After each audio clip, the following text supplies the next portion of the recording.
یہ نہیں ہوگا کہ امریکہ ہمیں کہے کہ افغانستان میں گھس جاؤ تو ہم افغانستان میں گھس جائیں گے. یہ نہیں ہوگا کہ امریکہ اگر ہمیں کہے کہ اپنے اڈے دے دو کیونکہ ہم نے افغانستان پر جارحیت کرنی ہے، جیسا کہ جنرل مشرف نے اپنے دور میں سارے کے سارے پاکستان کے اڈے دے کر اور پاکستان کے راستے دے کر افغانستان میں امریکہ کو داخل ہونے کا موقع دیا تھا. اور پھر جنرل مشرف کی لگائی ہوئی غلط پالیسیوں کی وجہ سے پاکستان کے قبائلی علاقے، شمالی علاقے، پاکستان کے اپنے مسلمان، پاکستان کے اپنے شہری، پاکستان کے اپنے محب وطن شہریوں کو جو وہاں پر صورتحال کی گئی، کئی لاکھ لوگ ریفیوجی بن گئے، کئی لاکھ لوگ جو ہیں ہجرت کرنے پر مجبور ہوئے، گھر سے بے گھر ہوئے، اور پھر مسجدیں تباہ ہو گئیں، گھر تباہ ہو گئے، شہر تباہ ہو گئے، بدامنی پھیل گئی، طالبان کا جو ایک سلسلہ تھا وہ پاکستان میں آ گیا، دہشت گردی آ گئی. وزیر اعظم صاحب نے بڑا اچھا پیغام دیا کہ یہ ایسا نہیں ہوگا. بہرحال یہ اچھا انٹرویو تھا وزیر اعظم کا، اس پر بھی آپ نے دیکھ لیا. آگے بڑھتے ہیں، دوسری سٹوری ہمارے ساتھ شامل ہے. فواد چودھری نے دورہ کیا تھا برطانیہ کا، اور اس دورے کے موقع پر برطانوی پارلیمنٹ کے رکن لارڈ طارق سے ملاقات بھی کی ہے، اور پاکستان میں قادیانیوں کو میڈیا پر آزادی دینے کے حوالے سے وعدہ بھی کیا گیا ہے. اسی حوالے سے مزید بات کر لیتے ہیں. ہمارے ساتھ اس وقت لائن پر موجود ہیں جناب آصف سلیم میٹھا صاحب، جو برطانیہ کے صحافی ہیں اور وہاں کے معاملات کو اچھی طرح سے دیکھتے ہیں. آصف صاحب، بہت بہت شکریہ، آپ نے ہمیں وقت دیا. یہ فرمائیے گا، پاکستان کے وزیر اطلاعات فواد چودھری کا دورہ سامنے آیا ہے، وہ برطانیہ میں گئے اور انہوں نے برطانیہ کے دورے کے موقع پر لارڈ طارق، جو برطانیہ کے مشہور قادیانی ہیں اور برطانوی پارلیمنٹ کے رکن بھی ہیں، ان سے بھی ملاقات کی ہے. تو آپ اس حوالے سے کیا کہیں گے کہ قادیانی برطانیہ میں کس طرح سے سرگرم ہیں اور وہ چاہتے کیا ہیں؟ وہ چاہتے ہیں کہ پاکستان میں قانون ختم ہو جائے جو ان کے بارے میں پاس کیا گیا تھا، اور وفاقی وزیر اطلاعات سے انہوں نے کس حوالے سے ملاقات کی ہے؟ سب سے پہلے بہت شکریہ، آپ نے ہمیں موقع دیا بات کرنے کا. ناظرین کو السلام علیکم، بسم اللہ الرحمن الرحیم. جی. اصل میں آپ نے لفظ یوز کیا کہ قادیانی برطانیہ میں سرگرم ہے. میں یہاں یہ کہوں گا کہ قادیانیوں کا قبلہ برطانیہ ہے، لندن ہے ان کا مرکز. وہ سرگرم نہیں ہے، ان کا تو یہ گھر ہے. بالکل. اور یہاں پر نام نہاد برطانیہ کی جسے کہا ہوا ہے کہ یہ فریڈم آف سپیچ ہے، جب وہ قادیانی وائلیشن کرتے ہیں اسلام کے خلاف تو کوئی بھی ان کو روکتا نہیں ہے. یہاں کی عدالتیں بھی ساتھ نہیں دیتی ہیں. یہ بہت میں آپ کو کھلی بات بتا رہا ہوں، کیونکہ یہ دین کا معاملہ ہے، یہ محبت کا معاملہ ہے، یہ یقین کا معاملہ ہے. تو اصل میں جو ابھی آتے ہیں دورے کی طرف، تو دورہ جو ہے فواد چودھری صاحب کا، اس کے اندر سب سے جو اپنا اہم بات یہ ہے کہ پاکستان کے اندر جو مرکز میں جو حکومت ہے وہ اس تک جو ہے رسائی حاصل کرنا، اصل بات کا پتہ چلانا سب سے مشکل دور اس وقت چل رہا ہے. کہ نام آزادی تو ہے وہاں پر بھی، پاکستان میں بھی میڈیا کو ادھر ادھر، مگر جو لوگ صحیح ریاست اور دین کی بات کرنے والے لوگ ہیں، ان میں جرنلسٹ بھی ہیں، رائٹر ہیں، لکھاری ہیں، تو ان کو دبایا جاتا ہے. تو ہمارے بدقسمتی ہے کہ ہمارے اس وقت جو وزیر اطلاعات ہیں ان کو کون پلان یا اسٹریٹجی بنا کر دیتا ہے کہ قادیانیوں کو اوپر لے کر آنا ہے یا ان کو آزادی دینی ہے، اور وہ کیا معاملات اور کس طرح ڈیل کر رہے ہیں. اور ہماری ایک اور بدقسمتی بھی یہ ہے کہ آج ہمارے جو صحافت ہے وہ برائے فروخت ہے، جس کو جہاں لگائیں خبر دبانے کے بھی پیسے ہیں، خبر چلانے کے بھی پیسے ہیں، مگر انہیں یہ بالکل نہیں پتا کہ یہ حضرت محمد صلی اللہ علیہ وسلم کی ختم نبوت کا جو معاملہ ہے اس کو لوگ آج کل اس کا تمسخر بھی اڑا رہے ہیں. اور ان کو یہ پتہ نہیں ہے کہ یہ تو ماں باپ اور دنیا کی تمام دولت اور تمام نعمتوں سے بڑھ کر یہ چیز ہے کہ اگر آج ہم نے اس کے اوپر سٹینڈ نہیں لیا، یہ ایک آخری لڑائی کا دور شروع ہو چکا ہے. اس کے اوپر سب کو یہ اکٹھا ہونا ہے، اور ساری دینی جتنی جماعتیں ہیں، جتنے بھی مسالک ہیں، یہ سب کو ایک پلیٹ فارم پہ اکٹھا ہونا ہوگا، ایک اللہ کے نبی کی جو ہے آخری نبوت کے سلسلے میں اور محبت میں. اب میں دورے کے بارے میں بتاتا ہوں آپ کو کہ جو یہاں پر لارڈ طارق صاحب ہیں، جی یہ سب سے پہلے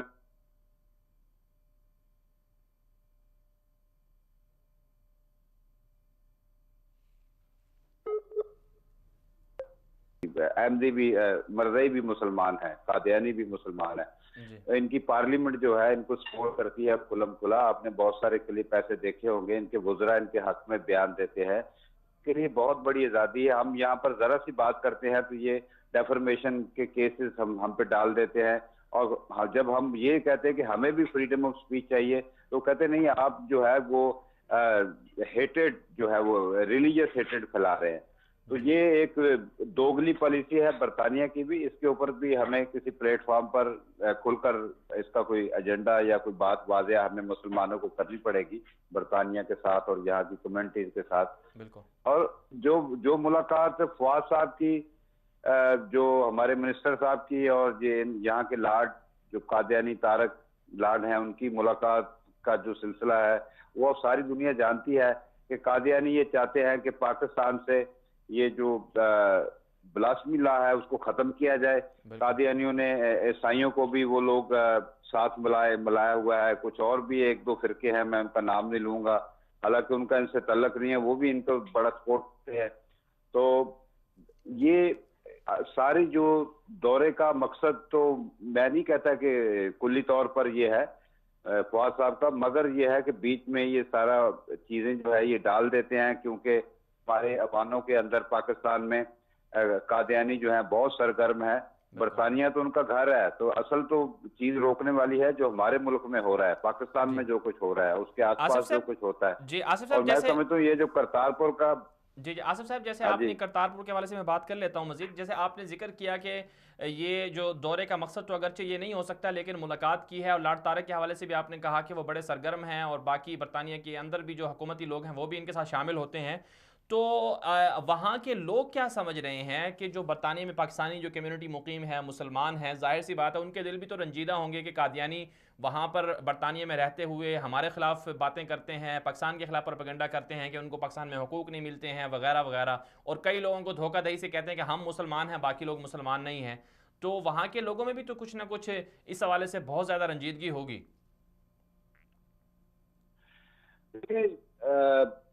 دراصل میں نے ابھی آپ کو بتایا کہ برطانیہ میں کچھ ایسے قوانین ہیں جو عام بندے کی پہنچ سے سمجھنے سے وہ قاصر ہیں وہ لوگ۔ جی ان کو مثلا یہاں پر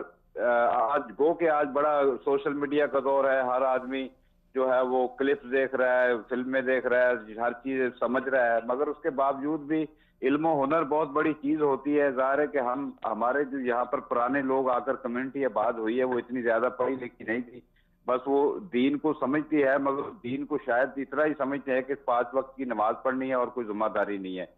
تو اگر دنیا نکال دے ہم دین سے تو باقی یہ پھر آپ کو پتا مکمل نہیں ہوتا دین۔ جی تو یہ بالکل چیزیں جو ہے یہاں پر سوشلائز جو ہے وہ ہمیں کرنے کی ضرورت ہے، اس کی باقاعدہ مہم چلانے کی ضرورت ہے۔ ہمارے یہاں پر کافی اکابرین ہے جو اس پر کام کرتے ہیں، مگر ان کا بھی جو ہے بعض چیزوں، ان کی حدود بھی جو ہے وہ پر لمیٹڈ کٹے ہیں ہوئے بالکل۔ ہیں بعض وہ، ہاں جی۔ تو اس میں کمیونٹی جو ہے ظاہر ہے وہ اندر چھپ کر کمروں میں بیٹھ کر رنجیدہ ہوتی ہے، مگر وہ باہر نکل کر کھل کر بات نہیں کرتے، کیونکہ یہاں پر جو ہے آپ کو پتا ہے جو نظام ہے، جو روٹی روزی کا نظام ہے وہ بھی بڑا سخت ہے۔ تو بالکل وہ بس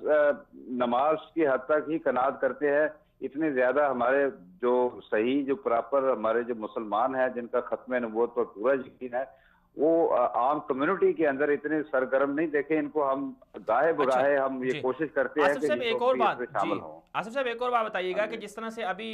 وفاقی وزیر اطلاعات فواد چودھری نے قادیانیوں سے ملاقاتیں کی ہیں، تو کیا اس سے پہلے بھی وزراء یا پاکستان کے بڑے عہدیدار آ کر قادیانیوں سے ملتے رہے ہیں؟ یہ دیکھیں اس میں جو ہے وہ اپنا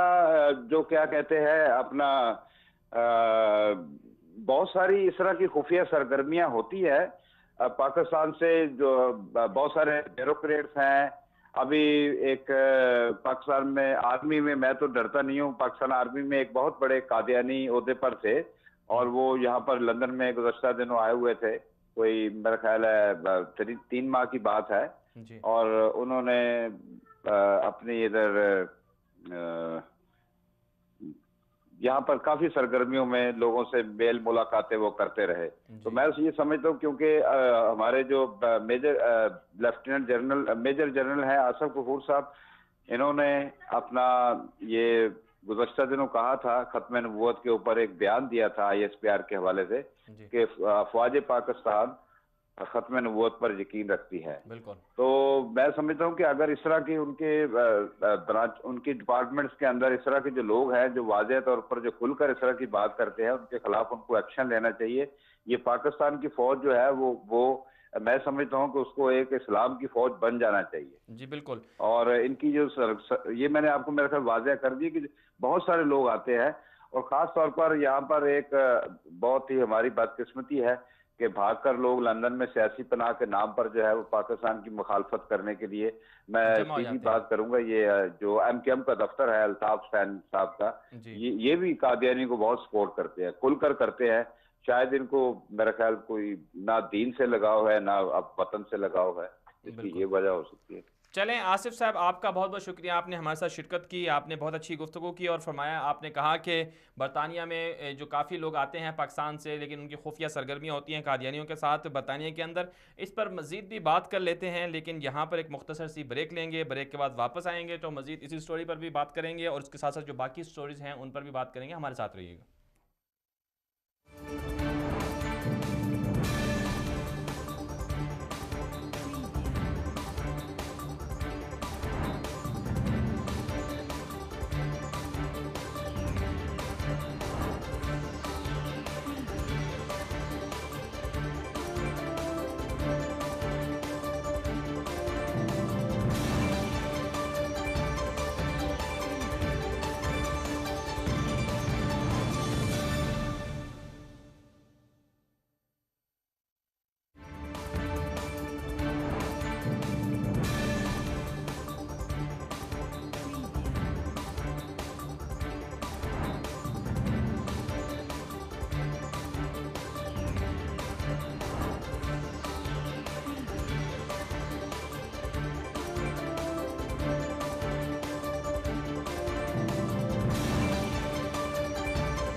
سیکولرزم، بھارت اور پاکستان. ملک خداداد پاکستان میں مذہب پسندوں کو سیکولرزم کی مخالفت کا طعنہ دیا جاتا ہے، جبکہ بھارت میں انہی مذہبی جماعتوں کے ہم خیال اعلانیہ سیکولرزم کی حمایت کرتے ہیں. تو کیا یہ کھلا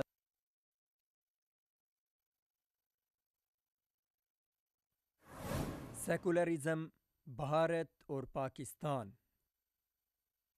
ملک خداداد پاکستان میں مذہب پسندوں کو سیکولرزم کی مخالفت کا طعنہ دیا جاتا ہے، جبکہ بھارت میں انہی مذہبی جماعتوں کے ہم خیال اعلانیہ سیکولرزم کی حمایت کرتے ہیں. تو کیا یہ کھلا تضاد نہیں، بلکہ اب تو ایک قدم آگے بڑھاتے ہوئے یہ حضرات فرمانے لگے ہیں کہ جغرافیائی حدود سے عقائد نہیں تبدیل ہو جاتے. یعنی سیکولرزم کے حوالے سے جو دلائل یہاں مؤثر ہیں انہیں بھارت میں بھی مؤثر ہونا چاہیے. ہم یعنی پاکستانی سیکولرزم کی مخالفت اور اسلامی ریاست کا مطالبہ 3 وجوہات کی بنا پر کرتے ہیں. ایک تو یہ کہ پاکستان بھاری مسلم اکثریت والا ملک ہے. یہاں کی سماجی بنیادوں میں مذہب اور مذہبی تہذیب رچی بسی ہے. یہ مسلم اکثریت چاہتی ہے کہ ان کے فیصلے، ان کا آئین، قوانین اور آرڈیننس سب اللہ اور اس کے رسول صلی اللہ علیہ وسلم کے بتائے طریقے کے مطابق بنائے جائیں. یہ مسلمان الہامی دانش پر مکمل بھروسہ کرتے ہیں اور انسانی عقل و دانش کو قرآن کے سامنے ہیچ اور عاجز سمجھتے ہیں.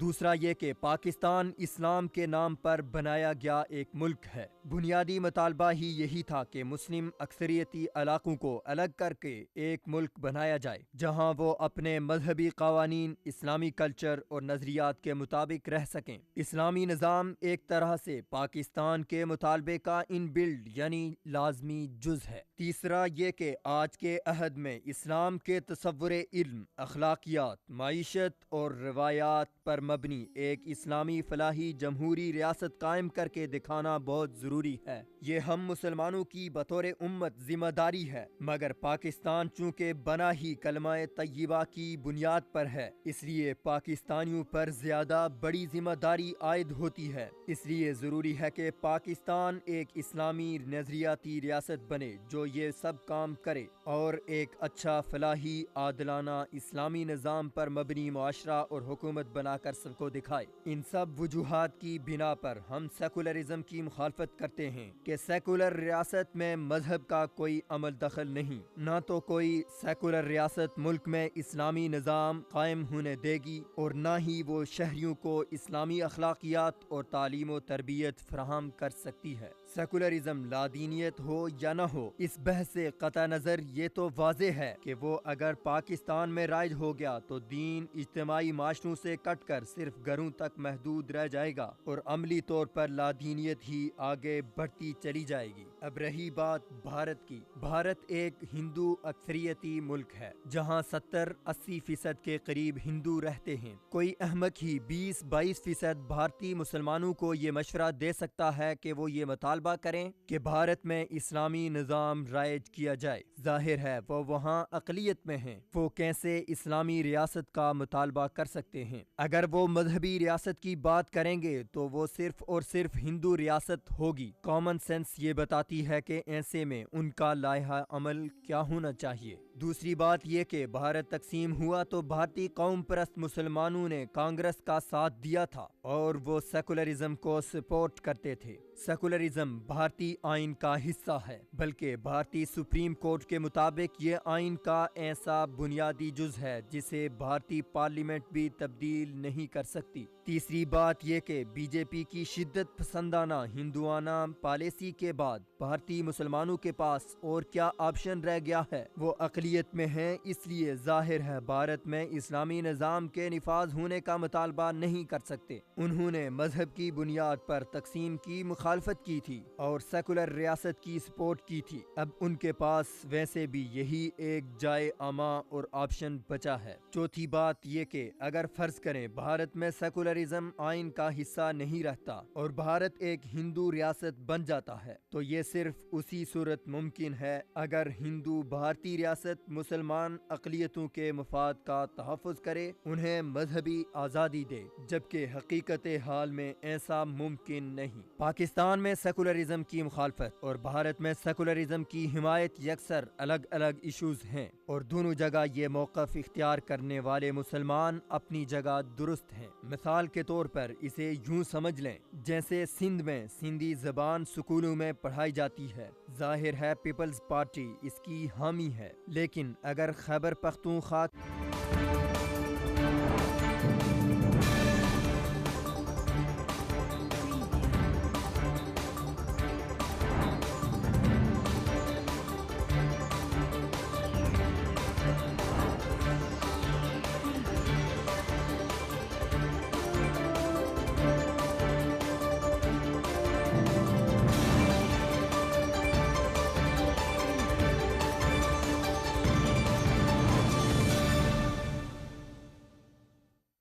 ویلکم بیک ناظرین، آپ دیکھ رہے ہیں پروگرام دنیا میرے آگے۔ مزید بات کر لیتے ہیں۔ برطانیہ کے اندر وفاقی وزیر اطلاعات فواد چودھری نے دورہ کیا تھا اور اس دورے کے دوران وفاقی وزیر اطلاعات کی قادیانیوں سے بھی ملاقاتیں ہوئیں۔ جو روا ٹائمز ہے، جو قادیانیوں کا بڑا اخبار ہے، مشہور میڈیا ہے، اس نے بھی اپنی ویب سائٹ پر اور اپنے ٹویٹر اور سوشل میڈیا اکاؤنٹس پر خبر بریک کی، خبر نشر کی۔ ان کا یہی کہنا تھا اخبار کے مطابق کہ وفاقی وزیر اطلاعات فواد چودھری نے برطانیہ کے اندر جو برطانوی پارلیمنٹ کے رکن ہیں لارڈ طارق، ان سے ملاقات کی ہے اور اس ملاقات میں انہیں جو روا ٹائمز کی رپورٹ ہے اس کے مطابق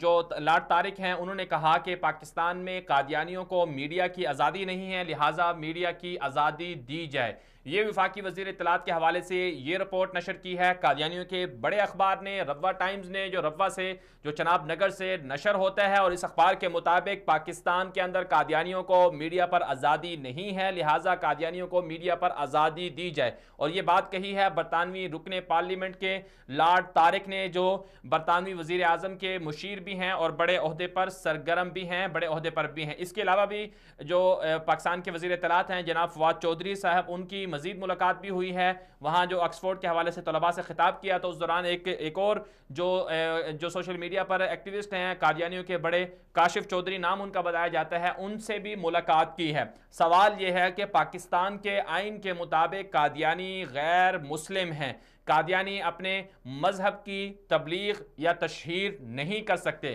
قادیانی مسلمانوں کو دھوکہ دیتے ہیں، اور اسی طرح قادیانیوں پر پابندی ہے کہ وہ کسی کو دھوکہ دہی سے خود کو نہ تو وہ خود اپنے آپ کو مسلمان کہہ سکتے ہیں، نہ دوسروں کو بتا سکتے ہیں کہ ہم مسلمان ہیں، وہ غیر مسلم ہیں تو غیر مسلم رہیں گے۔ اب سوال یہ پیدا ہوتا ہے کہ اسلامی جمہوریہ پاکستان کے اسلامی وزیر اطلاعات و نشریات کس حیثیت سے قادیانیوں کے عہدیداروں سے ملاقاتیں کر رہے ہیں، اور کس حیثیت سے ان کو یقین دلایا جا رہا ہے کہ میڈیا پر قادیانیوں کو آزادی دی جائے گی۔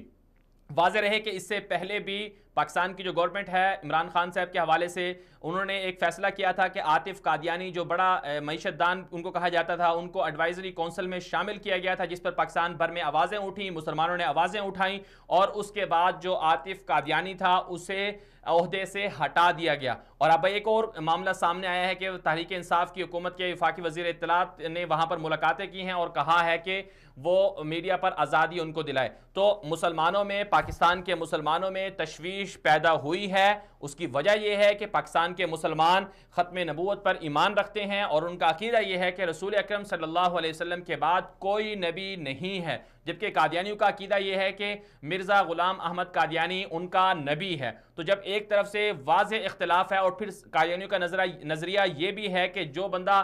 مرزا غلام احمد قادیانی پر ایمان نہ لائے یا اسے نبی نہ مانے تو وہ بھی مسلمان نہیں ہے، یعنی قادیانیوں کے مطابق پاکستان کے جتنے بھی مسلمان ہیں جو قادیانیوں کے علاوہ ہیں وہ سارے کے سارے قادیانیوں کے نزدیک کافر ہیں، اور قادیانی انہیں غیر مسلم سمجھتے ہیں۔ دوسری طرف سے پاکستان کے اسلامی جو پاکستان ملک ہے، اسلامی جمہوریہ ہے، اس کے وزیر اطلاعات ملاقات کر رہے ہیں قادیانیوں کے عہدیداروں سے، اور قادیانیوں کا میڈیا اور قادیانی کہہ رہے ہیں کہ ہمیں اب پاکستان میں میڈیا کی آزادی ملے گی۔ تحریک انصاف کس طرف جا رہی ہے، وزیر اعظم عمران خان کے مشیر انہیں کس طرح سے بہکا رہے ہیں، کہاں لے کے جا رہے ہیں، اور کیا تحریک انصاف کے خلاف جو ہے یہ کیا ہونے جا رہا ہے، یہ جان بوجھ کر ایسا ہو رہا ہے، پلانٹیڈ ہے ساری چیزیں، یہ سب سمجھ سے بالا تر ہے۔ پاکستان میں انتشار اور فساد کیوں پھیلایا جا رہا ہے؟ جب ایک بات طے ہو گئی ہے قانون کے اندر کہ قادیانی غیر مسلم ہیں، وہ اپنی ایکٹیویٹیز کو اپنی عبادت گاہوں تک محدود رکھیں گے، باہر نہیں نکلیں گے، دھوکہ نہیں دیں گے، تو پھر کیوں ان کے بارے میں نرم رویہ، سافٹ کارنر پیدا کرنے کی کوششیں کی جا رہی ہیں؟ اس حوالے سے غور و فکر کرنے کی ضرورت ہے۔ ایک اور خبر شامل کر لیتے ہیں۔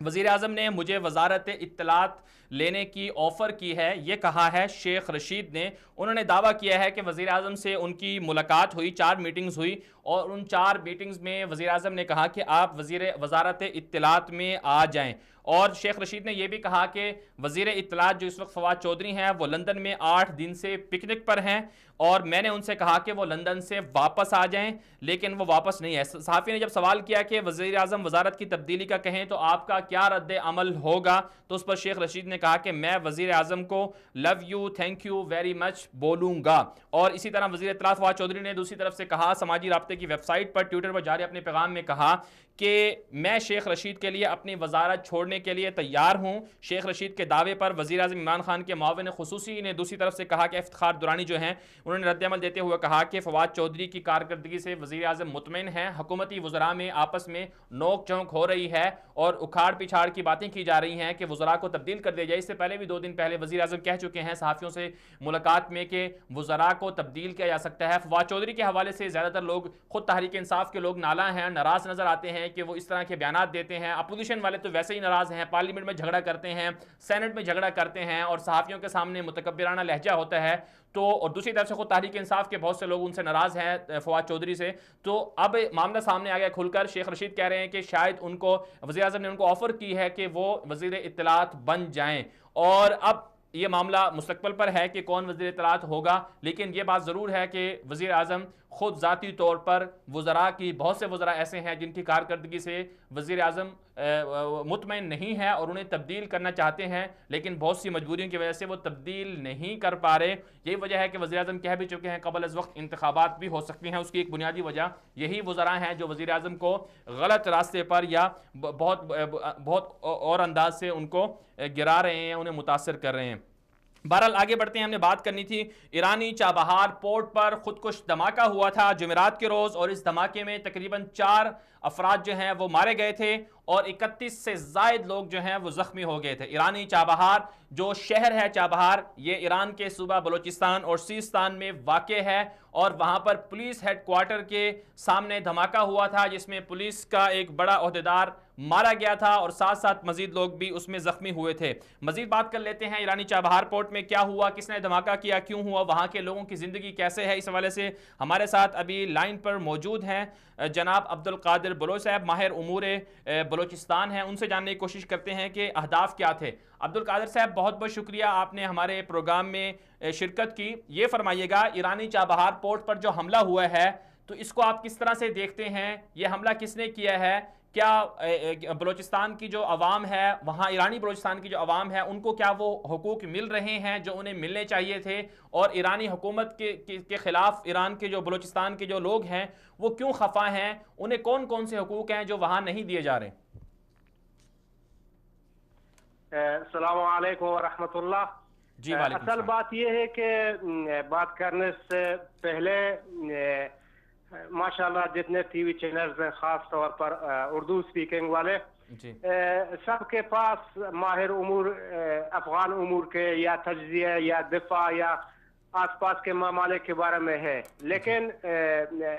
یہ بات بھی ذہن نشین کرنا چاہیے کہ ایران کے اندر بھی ایک صوبہ ہے جو وہاں پہ سب سے بڑا صوبہ ہے بلوچستان کے نام، جس طرح پاکستان میں سب سے بڑا صوبہ بلوچستان ہے، وہاں میں بھی سب سے بڑا صوبہ بلوچستان ہے۔ بالکل۔ اور وہاں کے باشندے زیادہ تر بلوچ لوگ ہیں اور اہل سنت والجماعت ہیں،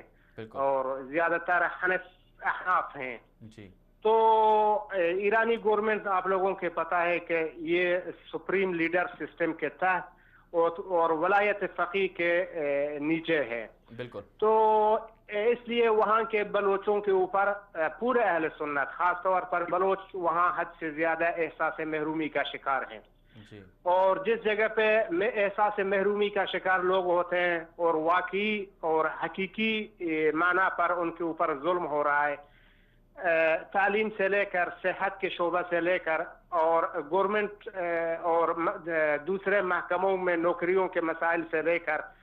اور مذہبی دباؤ ان کے اوپر ہوتا ہے، چاہے جو بھی قومیت ہو، تو وہاں پہ یہ ایسے مسائل تو جنم لیتے ہیں، لوگ تو ری ایکشن دکھاتے ہیں،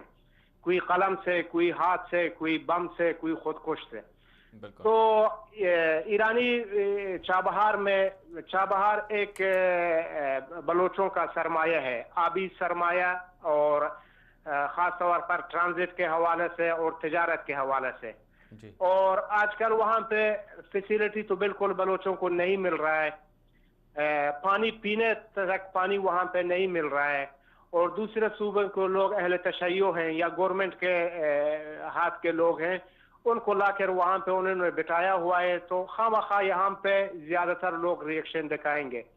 اور جی ہاں، یہ دھماکہ جو ہے انصار اور فرقان نے کیا ہے۔ انصار اور فرقان جو ہے یہ حزب الفرقان کے بقایا جات ہیں۔ حزب الفرقان بتائیں آپ لوگوں کو کہ سب سے پہلا گروپ ہے جس نے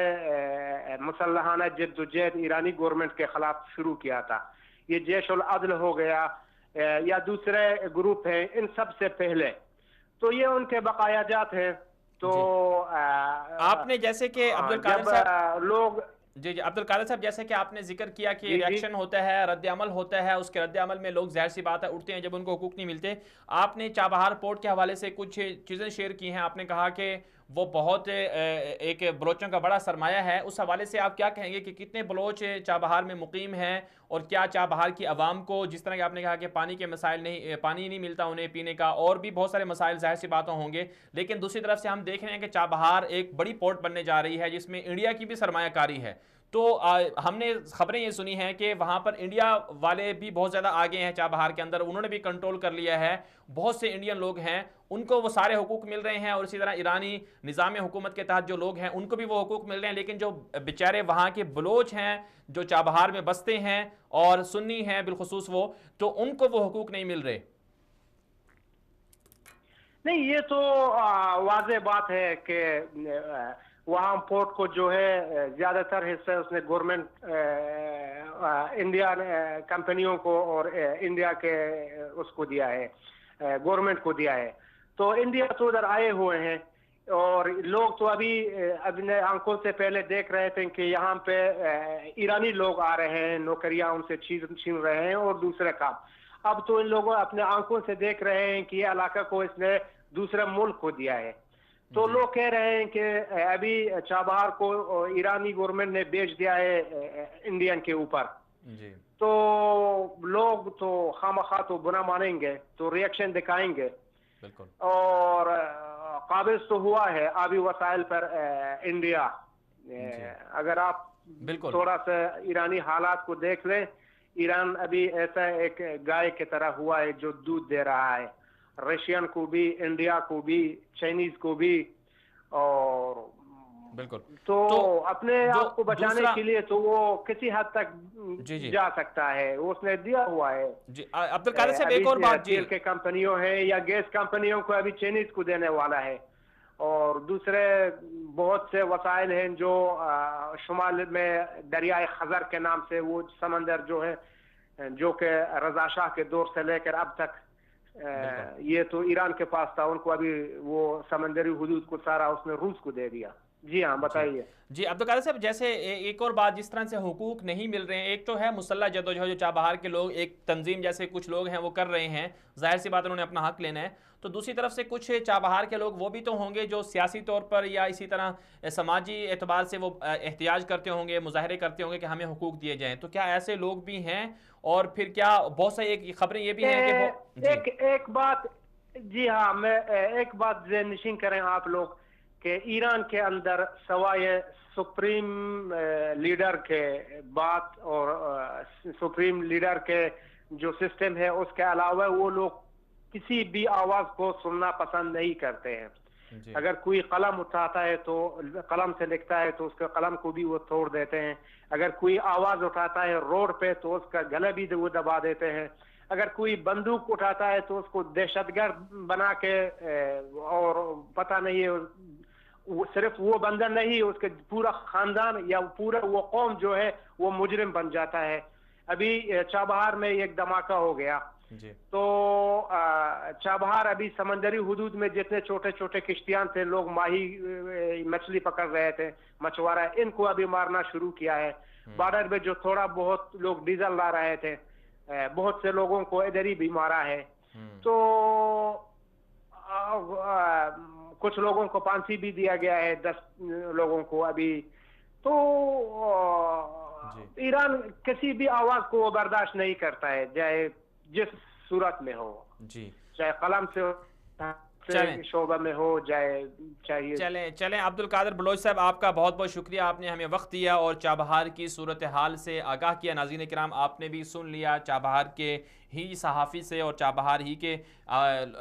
وہاں کے نمائندے سے کہ کس طرح سے چابہار کے اندر صورتحال ہے، اور وہاں کے جو ایرانی بلوچستان ہے، صوبہ بلوچستان سیستان جو سب سے بڑا صوبہ ہے ایران کا، وہاں پر جو وہاں کی عوام ہے ان کو وہ حقوق نہیں دی جاتے بنیادی طور پر، جس کی وجہ سے ظاہر سی بات ہے وہ احتجاج بھی کرتے ہیں۔ اگر احتجاج کرتے ہیں تو انہیں گرفتار کر لیا جاتا ہے یا انہیں مار دیا جاتا ہے، لاپتہ کر دیا جاتا ہے۔ تو جب یہ صورتحال ہوں گی تو رد عمل، ریئیکشن تو پیدا ہوگا۔ یہی وجہ ہے کہ جو خود ایران نے بھی اس بات کو تسلیم کیا ہے کہ وہاں کے جو بلوچستان کی اپنی ہی ایک تنظیم ہے، انصار الفرقان نام بتایا جاتا ہے، کہ انہوں نے یہ دھماکہ کیا اور اس تنظیم نے بھی یہ ذمہ داری قبول کی ہے۔ اور بنیادی طور پر ان کا کہنا یہ ہے کہ چونکہ بلوچستان کے اندر جو صوبہ بلوچستان ہے ایران کا، وہاں کی جو عوام ہے ان کو وہ حقوق نہیں مل رہے. دوسری طرف سے انڈین کمپنیاں وہاں پر آ چکی ہیں, انڈین تاجر وہاں پر بیٹھ چکے ہیں, وہاں کی کاروبار کر رہے ہیں, بڑی بڑی زمینیں ان کو مل چکی ہیں, سب کچھ ہو رہا ہے, لیکن وہاں کی اپنی عوام کو کچھ نہیں مل رہا. تو جب یہ صورتحال ہے تو ظاہر سی بات ہے پھر ایکشن تو ہوگا. مزید بات کر لیتے ہیں. ہمارے ساتھ موجود ہیں اس وقت پاکستان کے سینئر تجزیہ کار جناب احمد قریشی صاحب. احمد صاحب بہت بہت شکریہ, آپ نے وقت دیا ہمیں. یہ فرمائیے گا کہ آوازیں اٹھائی جا رہی ہیں چابہار میں, جیسے کہ دھماکہ ہوا چند دن پہلے, اس دھماکے کے بعد کہا یہ جا رہا ہے کہ یہ پاکستان کی طرف سے ایسا ہوا ہے, پاکستان نے ایسا کیا, اور اس میں زیادہ تر جو پروپیگنڈا کیا جا رہا ہے وہ انڈین میڈیا کی طرف سے کیا جا رہا ہے. تو آپ کیا سمجھتے ہیں؟ ابھی کچھ دیر پہلے ہمارے ساتھ ابھی لائن پر موجود تھے چابہار سے ایک صحافی تھے, ان سے جب ہم نے بات کی تو وہ کہہ رہے ہیں کہ خود وہاں کی اپنی عوام ہے, اپنے لوگ ہیں جن کو حقوق نہیں مل رہے, تو ان میں سے کچھ لوگ مسلح بھی ہو گئے ہیں, تو وہ اپنا حقوق لینے کے لیے انہوں نے خود یہ کام کیا ہے. تو آپ اس پر کیا کہیں گے کہ یہ کون لوگ یہ کر رہے ہیں, اس کا پھر پاکستان کو کیوں وہ اٹیک کیا جا رہا ہے؟ کچھ لوگ کہہ رہے ہیں کہ چونکہ چینی قونصل خانے پر تعلقات خراب کرنے کے حوالے سے بات ہوئی تو یہاں بھی چابہار میں جو ہے انڈین اور ایران کے تعلقات کے حوالے سے پاکستان نے شاید ایسا کیا, حالانکہ پاکستان نے تو اس کی مذمت بھی کی ہے. بالکل, اگر پاکستان نے کرنا بھی تھا تو وہاں پہ جو انڈین انٹرسٹ ہے چابہار شہر کے اندر اس کا ہونا چاہیے تھا, لیکن یہ جو حملہ ہوا ہے 6 دسمبر کو, یہ دور دور سے اس میں کوئی انڈین انٹرسٹ نہیں تھا. یہ جو ان کے پولیس ہیڈ کوارٹر ہے ایران کا اور جو پاسداران اب کا وہاں پہ حملہ ہوا ہے, تو اس میں کوئی انڈین انٹرسٹ نہیں تھا. اگر پاکستان کا انٹرسٹ تھا بھی تو وہ انڈین جو انویسٹمنٹ ہوئی ہے جہاں پہ جو پورٹ ایریا ہے اس شہر کا, وہاں پہ حملہ ہونا چاہیے تھا. تو پہلی بات تو یہی ہے. اور دوسری بات یہ ہے کہ خود بہت سارے ایرانی جو حلقے ہیں, جو صحافی حلقے ہیں, جو جرنلسٹ ہیں, جو ایکسپرٹس ہیں ایکچولی ایران کے اوپر, مجھ سے اور آپ سے زیادہ اور کسی اور سے بھی, اور یقیناً بھارتیوں سے انڈین سے زیادہ ایکسپرٹ ہیں وہ ایرانی صحافی, وہ خود بتا رہے ہیں کہ یہ انصار الفرقان جو تحریک ہے, یہ گروپ ہے, یہ ایک ایرانی تنظیم ہے. وہ خود بھی اپنے آپ کو ایرانی تنظیم کہتی ہے. اپنے جنہوں نے بیان جاری کیا ہے انہوں نے کہا ہے کہ ہم ایک ایرانی تنظیم ہے. اور جو ایرانی صحافی ہیں وہ بتاتے ہیں کہ یہ تنظیم 2013 میں پاسداران انقلاب نے بنائی تھی, اور اس کا ہدف تھا جو صوبہ سیستان اور بلوچستان میں جو وہاں پہ مخالف عناصر ہیں ایرانی حکومت کے, ان کو کچلنا تھا. اور پھر یہ کیونکہ وہاں پہ اس علاقے کے اندر جو تہران کی جو موجودہ حکومت ہے وہ جو اپنی پالیسیز اپنائے ہوئے ہے, وہ پالیسیز تھوڑی سی اس میں کوئی وہ اس میں تفرقہ ہے, یعنی کہ بلوچ جو ہیں وہ وہاں کے مختلف جو لوکل لوگ ہیں وہ سمجھتے ہیں کہ یہ ان کے خلاف ہے, ان کی جو ثقافتی اور کلچرل جو ان کی آئیڈینٹی ہے اسے دبانے کی کوشش کی جا رہی ہے. اور دوسرا پھر جو مسئلہ ہے وہ یہ ہے کہ جو فرقہ وارانہ مسئلہ ہے کہ یہاں پہ اکثریت آبادی جو ہے وہ سنی مسلمانوں کی ہے, اور یہاں پہ جو سنی مسلمان ہیں وہ یہ سمجھتے ہیں, ان کا مسئلہ یعنی شیعہ مسلمانوں سے تو نہیں ہے, لیکن وہ یہ سمجھتے ہیں کہ جو تہران کی حکومت کی پالیسیز ہیں وہ فرقہ وارانہ پالیسیز ہیں, اور وہ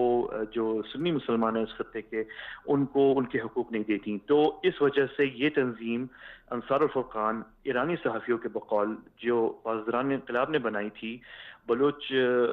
سیپریٹسٹ لوگوں سے اور مخالف تنظیموں سے لڑنے کے لیے, وہ ایرانی حکومت کے خلاف ہو گئی. اور یہ بات اس لیے بھی سمجھ میں آتی ہے کہ چابہار کے اندر عین ناممکن ہے کہ پاکستان سے بیٹھے ہوئے کوئی تنظیم چابہار تک پہنچے, وہاں پہ حملہ کرے اور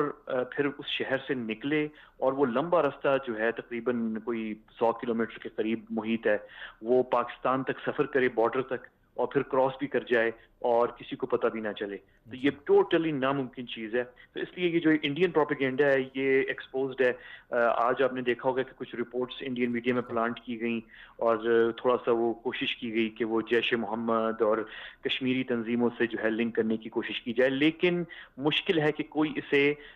جو ہے اس پہ یقین کرے گا, اور خاص طور پہ مغرب کے اندر. اور اس کی وجہ بہت آسان ہے کہ انفارچونیٹلی بھارتیوں کے لیے, انڈینز کے لیے افسوسناک مقام جو افسوس کی بات ہے وہ یہ ہے کہ بہت سارے ایرانی جو ایکسپرٹس ہیں ایران کے, خود جو ایران سے بھاگے ہوئے ہیں, جو مغرب میں رہتے ہیں, وہ واشنگٹن میں اور لندن میں موجود ہیں, اور خود مغربی میڈیا میں موجود ہیں, اور وہ سارے ایکسپرٹس ہیں, اور انہیں پتہ ہے کہ یہاں پہ مطلب کیا مسئلہ ہے ایگزیکٹلی. تو یہ چیز بالکل اس میں کلیئرٹی ہے, اس میں کوئی ابہام ہونا ہی نہیں چاہیے, کیونکہ آپ کو پتہ ہے چابہار شہر کے اندر دو طرح کی سیکیورٹی ہے. ایک سیکیورٹی جو ہے وہ انڈیا ایران جو پورٹ پروجیکٹ ہے اس کی سیکیورٹی الگ ہے, اور وہ 24/7 سیکیورٹی ہے, اور وہ پچھلے 3 سالوں سے موجود ہے. اور جو اس سے بھی بڑھ کر جو سیکیورٹی تھی وہ جس دن جمعرات کو 6 دسمبر کو جب یہ حملہ ہوا ہے, تو اس وقت آپ کو پتہ ہے ایک بہت بڑے سینئر جنرل پاسداران انقلاب کے تہران سے چابہار پہنچے تھے این اسی دن 6 دسمبر کو. اور آپ کو پتہ ہے کہ چابہار جو ہے وہ بہت چھوٹا سا شہر ہے, اس کی آبادی 1 لاکھ تقریب کے لگ بھگ ہے, 1 لاکھ کی آبادی ہے. تو یہ بہت چھوٹا ٹاؤن ہے, اس کو شہر بھی نہیں کہہ سکتے, ایک چھوٹا سا ٹاؤن ہے. اور اس ٹاؤن میں ایران انڈیا پروجیکٹ کی سیکیورٹی ایک طرف, اور دوسری طرف پھر وہ جو جنرل پاکپور ہیں جو آئے ہوئے تھے تہران سے IRGC کے پاسداران انقلاب کے, اس کے لیے ڈبل سیکیورٹی ہوئی تھی. تو اس اتنی زبردست سیکیورٹی میں اتنا بڑا بریچ ہو جائے, اور پھر آپ کہیں جیسے انڈینز کہہ رہے ہیں کہ یہ پاکستان سے آئے, 100 کلومیٹر کا سفر طے کیا انہوں نے بارڈر سے شہر تک, اور پھر وہاں پہ حملہ بھی کر دیا, اور 2 لیول کی سیکیورٹی بریچ بھی کی, اور پھر وہاں سے نکل کے پھر واپس پاکستان بھی چلے گئے. یہ عین ناممکنات میں سے ہے, امپاسبل ہے. اگر یہ ممکن ہے اس کا مطلب یہ ہے کہ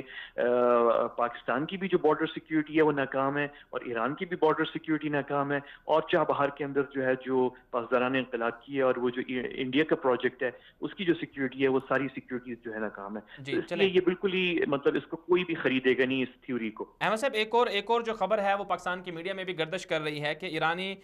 جو ایران سمگل کیے گئے ہیں کچھ بچے آئل ٹینکر کے اندر, اس میں کہا یہ جا رہا ہے, ایرانی حکام نے کہا کہ وہ افغانی بچے ہیں, لیکن دوسری طرف سے کچھ انسانی حقوق کی تنظیمیں اور کچھ لوگ یہ کہہ رہے ہیں کہ KP سے جو ہے نا کچھ بچے تھے وہ وہاں پر سمگل کیے گئے, اور یہ بات تو کنفرم ہے کہ وہ پاکستان کی سرحدوں سے ایران میں سمگل کیے گئے. تو اس حوالے سے آپ کیا کہتے ہیں کہ ایک طرف سے یہ کام بھی ہو رہا ہے کہ چھوٹے چھوٹے بچوں کو سمگل کیا جا رہا ہے, دوسری طرف سے وہاں ایران سے بھی بہت زیادہ ایسی چیزیں ہیں جو غیر قانونی طور پر پاکستان میں سمگل کی جاتی ہیں, اور زیارت کے نام پر بھی بہت ساری ایسی چیزیں ہوتی ہیں. تو اس پر آپ کیا کہیں گے؟ انسانی اسمگلنگ, اس پہ شروع میں تھوڑا سا یہ کہا گیا تھا کہ شاید یہ ممکن ہے کہ یہ جو انسانی اعضاء کی تجارت ہوتی ہے اس تجارت کے لیے جو ہے ان بچوں کو ایران لے جایا جا رہا تھا. تو یہ ایک تھیوری چلی تھی, لیکن یہ تھیوری جو ہے اسے ڈسکاؤنٹ کر دیا گیا ہے. اس کی وجہ یہ ہے کہ اگر انسانی اعضاء کی تجارت کرنی بھی تھی تو اس کا آسان طریقہ جو ہے وہ پاکستان کے اندر ہی ہے, اور پاکستان میں بھی یہ تجارت خفیہ طور پہ اور غیر قانونی طریقے پہ ہوتی ہے پاکستان کے مختلف صوبوں کے اندر, اور وہ بہت آسان ہے کہ اندر ہی آپ اعضاء جو ہیں وہ نکال لیں اور پھر وہ ان کو اسمگل کر دیں. تو یہ تھیوری ڈسکاؤنٹ کر دی گئی تھی. جو شبہ زیادہ ہے وہ یہ ہے کہ ان بچوں کو جو ہے اغوا کر کے ان کو اسپیشل ٹریننگ کیمپ میں لے جا کے, اور یہ ایک دوسرا طریقہ تھا وہ جو شام اور وہ جو زینبیون بریگیڈ ہے پاسداران انقلاب کا, اور فاطمیون ہے, اور یہ بیسکلی اس سلسلے کا اس کی ایک کڑی ہے. آپ کو پتہ ہے پاکستان نے پچھلے 2 سالوں کے اندر بہت سختی کر دی ہے, اور وہ جو تعداد تھی فاطمیون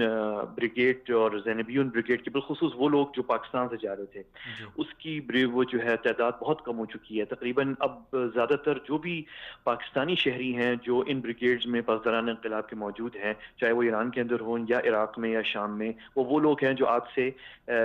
3 سال پہلے یا اس سے بھی پہلے جو ہیں وہ نکل چکے ہیں. اس کے بعد لوگوں کا نکلنا ابھی بھی جاری ہے. ظاہر ہے آپ 100% روک نہیں سکتے, کوئی بھی کہیں سے بھی سفر کر کے آ سکتا ہے, لیکن وہ جو ہیوج تعداد پہلے تھی وہ بالکل ختم ہو چکی ہے. پاکستان نے بڑی شدید سختی کر دی ہے. تو یہ جو بچے پکڑے گئے ہیں یہ لگ رہا ہے کہ یہ وہ بیسکلی جو پاکستان نے اقدامات اٹھائے ہیں ان کو سرکموینٹ کر کے ان کی وائلیشن کرتے ہوئے یہ کوشش کی گئی ہے. اور اس بات کی تقویت اس لیے بھی یعنی کہ میں اس پہ یقین کرتا ہوں کہ یہ ممکن ہے کہ